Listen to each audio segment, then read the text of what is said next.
Kita setiap kali merayakan ulang tahun, kita bersyukur buat 1 tahun yang Tuhan sudah tambahkan.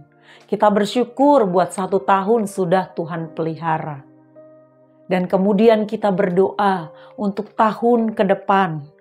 Kita juga hidup di dalam pemeliharaan kasih setia Tuhan. Tetapi ketika Tuhan Yesus berkata, "Jika engkau ingin menjadi muridku, maka engkau harus menyangkal dirimu, memikul salibmu setiap hari, dan mengikut aku." Artinya, ketika kita dikatakan menyangkal diri, ada banyak karakter-karakter ego kita sebagai manusia.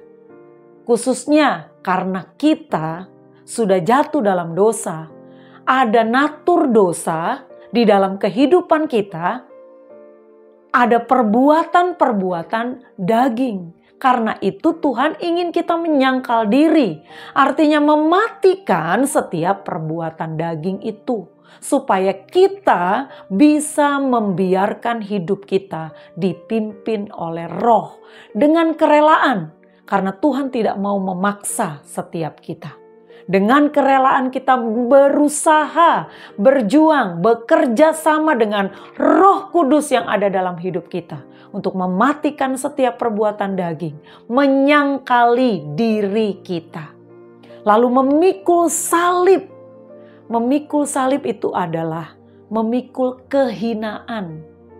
Seringkali kita mungkin menghadapi tidak dihargai, diperlakukan, dipandang sebelah mata. Apalagi kalau kita orang yang tidak punya harta yang cukup banyak. Mungkin juga penampilan kita sederhana. Tetapi ketika kita diajarkan memikul salib, salib itu bicara juga tentang sengsara. Artinya ketika kita ikut Tuhan bukan berarti kita tidak punya masalah. Hidup kita akan senang terus. Kita berharap pemeliharaan Tuhan setahun ke depan itu penuh dengan kebahagiaan, kesenangan. Salib itu dipikul oleh Tuhan sampai ke bukit Golgota. Bukan dalam keadaan sehat, bukan dalam keadaan nyaman Tuhan memikul salib. Tapi dia sudah dimahkotai duri, dia sudah disesah, dia sudah dalam keadaan kondisi yang tersakiti. Nah, berapa lama kita bisa memikul salib kita masing-masing? Dan salib itu juga berarti kutuk. Karena dikatakan terkutuklah orang yang tergantung di kayu salib. Kalau kita mau memikul salib, kita harus melepaskan diri dari ikatan-ikatan kutuk yang mengikat kita. Dari ikatan-ikatan dosa yang membelenggu kita. Pikul salibmu setiap hari. Itu berarti proses hidup kita. Proses pelepasan diri dari dosa. Proses pelepasan diri dari kesenangan-kesenangan dunia. Proses pelepasan diri dari kutuk-kutuk masa lalu yang mungkin masih kita simpan dan ingat-ingat. Biarlah kita pikul itu, artinya kita lepaskan semua. Dan kemudian Tuhan katakan, "Dan ikutlah aku."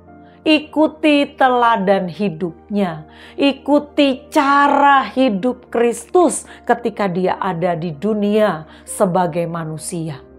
Kita ikuti bagaimana Tuhan Yesus begitu taat kepada Bapanya. Begitu setia dengan apa yang dipercayakan kepadanya.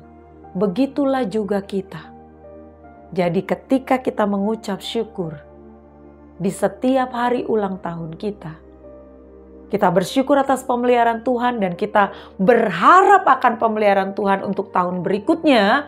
Artinya kita harus siap, dilatih Tuhan, dididik Tuhan untuk menjadi semakin dewasa, semakin bijaksana, semakin mengerti bahwa Tuhan ingin kita hidup menurut kehendak-Nya.